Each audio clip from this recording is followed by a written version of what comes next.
Hai guys, balik lagi sama Enkun di sini. Pas pemburu iblis silakan merapat karena di video kali ini kita akan membahas lanjutan cerita Kimetsu no Yaiba. Setelah tubuh Akaza yang secara mengejutkan berhenti menyerang Giyu karena seperti ditahan oleh seorang gadis. Lebih tepatnya kita akan mereview manga Kimetsu no Yaiba chapter 154 yang bersumber dari website manga kita, Mangaku atau Komiku. Buat kalian yang belum lihat review chapter sebelumnya bisa klik link di deskripsi atau bisa juga klik link di pojokan atas video ini ya. Dan buat kamu yang cuma ngikutin animenya atau tidak mau kena spoiler, Enkun sarankan video stop videonya aja dari sekarang. Nah, di chapter 154 ini, Akaza mengingat masa lalunya saat dia menjadi manusia. Penasaran? Oke, langsung aja kita bahas. Let's go!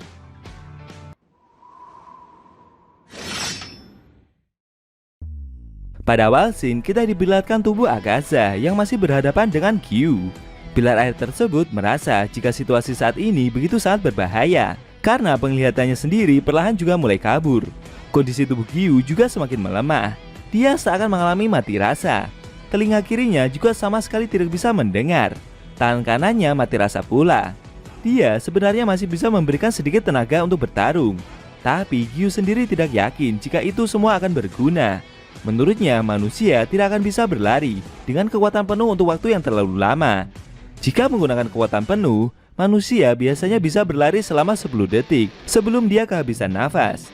Kalau mereka terus mencoba melakukannya, pertama kecepatan mereka akan menurun. Lalu teknik berpedang mereka juga akan kacau. Kemudian otot yang lelah membuat tubuh mereka terasa berat, seakan telah dibelenggu. Berbeda dengan para iblis, mereka tidak bisa merasakan lelah ataupun sakit. Kenyataan bahwa Giyu masih bisa bertahan menghadapi Akaza dengan kekuatan penuh adalah sebuah keajaiban. Tekad yang pilar air itu miliki begitu besar. Dia berjanji tidak akan membiarkan teman ataupun keluarganya mati di hadapannya lagi. Giyu berjanji pula kalau dia akan melindungi Tanjiro, sama halnya dengan apa yang telah Sabito dan kakaknya lakukan kepadanya di masa lalu. Di sisi lain, tubuh Akaza masih terdiam dan belum bergerak dari tempat dia berdiri. Akaza seperti ditahan oleh seorang gadis. Dia meminta gadis itu untuk melepaskannya. Akaza juga bertanya, siapa sebenarnya gadis tersebut? Sambil menangis, gadis itu meminta Akaza untuk menghentikan sikap yang dia lakukan. Dia juga mengajak Akaza untuk segera pergi ke tempat lain. Namun iblis itu menolaknya. Dia tetap bersikeras ingin membunuh kedua pendekar pedang tersebut. Mendengar hal itu, gadis itu kembali bertanya, kenapa Akaza harus melakukan hal itu? Akaza menjawab kalau dia harus bertambah kuat. Dia juga akan membunuh siapapun orang yang mau menghalanginya. Gadis yang masih menangis tersebut kembali bertanya, kenapa Akaza harus bertambah kuat? Iblis itu menjawab, jika dia tidak semakin kuat, maka dia tidak akan bisa membawakan sesuatu. Setelah itu, Akaza mengingat momen saat dia masih menjadi manusia. Yang iblis tersebut sebelumnya maksud adalah dia yang harus membawakan obat untuk ayahnya, yang saat itu sedang sakit. Kalau Akaza tidak bertambah kuat, dia tak akan bisa membawa lari dompet yang dia curi. Kalau dia tidak bertambah kuat, maka dia tidak akan bisa mengalahkan orang-orang yang ingin balas dendam kepadanya. Dan kalau dia tidak bertambah kuat, nanti dia akan dibawa ke pengadilan dan akan dihukum. Karena kejadian yang telah dia alami itu, akhirnya Akaza dibawa ke pengadilan. Dia mendapat tato 3 garis karena kejahatan mencopet yang sering dia lakukan. Selanjutnya, jika dia masih melakukan tindak kriminal, pihak pengadilan juga menjatuhi hukuman potong tangan. Namun saat diadili, Akaza malah tertawa terbahak-bahak. Dia seperti menantang mereka semua untuk memotong tangannya. Akaza berdalih jika mereka telah memotong tangannya, dia masih tetap memiliki kaki untuk berlari, dan dia akan mencoba menggunakan kakinya sendiri. Hakim yang melihat sikap pemuda tersebut merasa jika Akaza adalah anak dari iblis.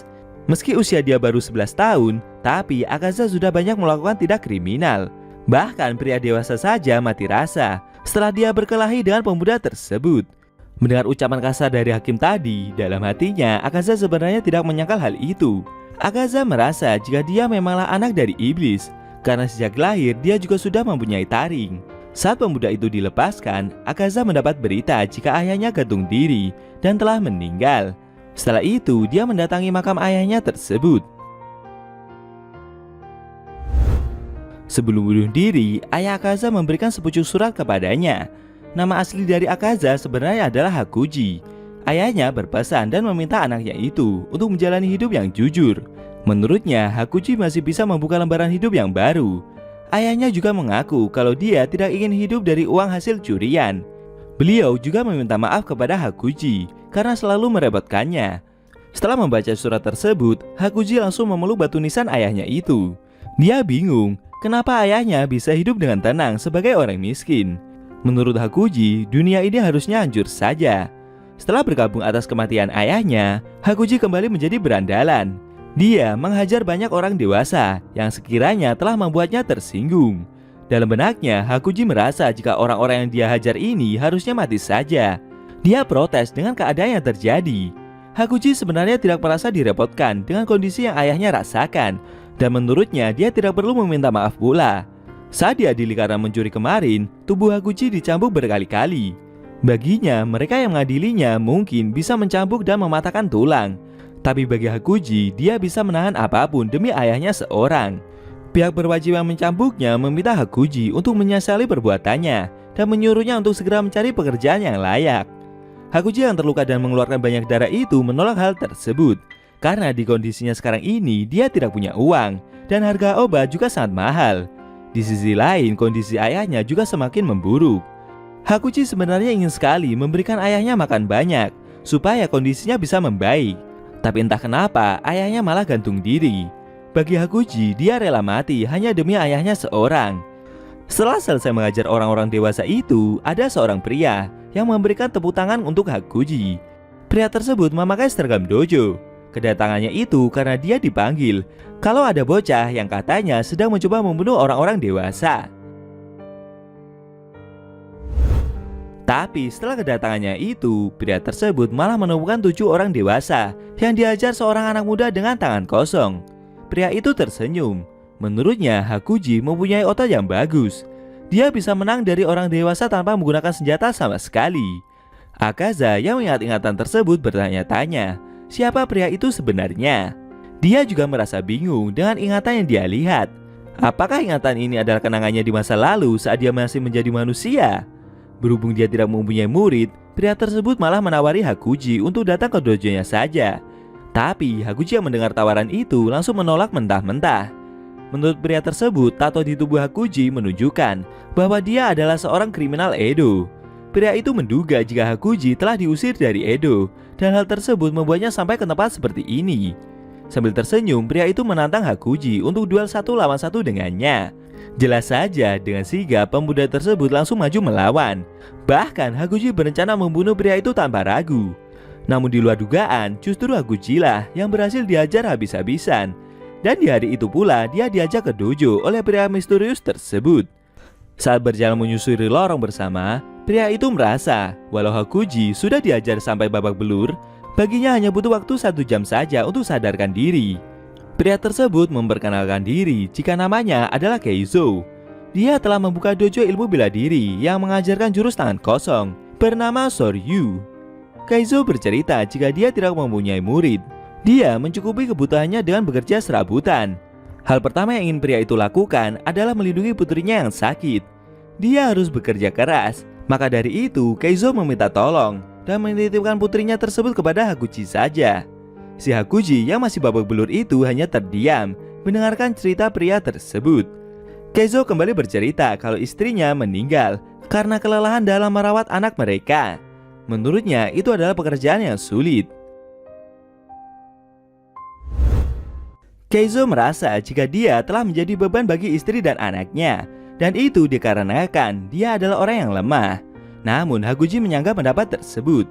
Menurutnya pria itu seperti tidak keberatan menitipkan putrinya kepada seorang kriminal seperti dia ini. Akan tetapi sambil tersenyum, Keizo menjawab jika itu dikarenakan dia sudah mengajar Hakuji sampai babak belur. Jadi menurutnya itu semua tidak akan menjadi masalah. Mendengar respon tersebut membuat Akaza merasa jika sikap dari pria itu begitu mirip dengan Tanjiro. Iblis tersebut menduga mungkin hal itulah alasan kenapa dia tidak pernah menyukai pendekar pedang tersebut. Semuanya dikarenakan sikap yang Tanjiro tunjukkan membuat Akaza jadi teringat masa lalunya saat dia masih menjadi manusia dulu. Akaza kembali mengingat masa lalunya tersebut. Keizo mengajak Hakuji untuk masuk ke dalam kamar putrinya. Iblis itu merasa jika ingatan masa lalu yang dia lihat ini begitu tidak berguna. Tapi saat dia mengingat wajah dari putri Keizo yang sedang sakit tersebut, membuat Akaza terdiam. Dia seperti teringat dengan kondisi ayahnya yang sedang sakit-sakitan tersebut. Setelah itu, Keizo memperkenalkan anaknya kepada Hakuji. Dia meminta putrinya itu untuk menanyai sendiri siapa nama pemuda yang dia bawa tersebut. Sambil malu-malu, gadis tersebut menanyakan kondisi dari Hakuji yang sedang babak belur itu. Akaza yang melihat ingatan itu berkata dalam hati jika dia pasti akan menolong dan melindungi gadis tersebut. Dia merasa jika di masa lalu hidupnya sungguh tidak berguna dan dipenuhi oleh janji-janji kosong belaka. Hubungan seperti apa yang terjadi di antara mereka berdua?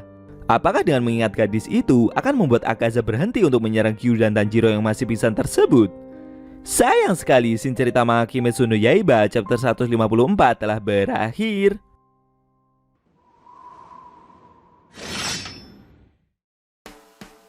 Oke guys, itu tadi review manga Kimetsu no Yaiba chapter 154 yang isinya memperlihatkan Akaza yang semakin mengingat masa lalunya yang dulu hidupnya tidak berguna. Namun setelah bertemu dengan anak dari Keizo, perlahan masa depan cerah seperti menghampiri pemuda tersebut. Bagaimana menurut kamu? Jangan lupa tinggalkan komentar kalian ya. Kalau mau nonton review sebelum atau selanjutnya bisa klik link di deskripsi. Linknya udah Mimin taruh di sana kok. Buat kalian yang punya Instagram atau TikTok, jangan lupa follow sosmed Mimin juga guys. Oke? Tekan like kalau suka sama video ini dan dislike kalau nggak suka. Jika ada kata-kata dari Enku yang rampas, Enku mohon maaf dan sampai bertemu di video review manga Kimetsu no Yaiba selanjutnya.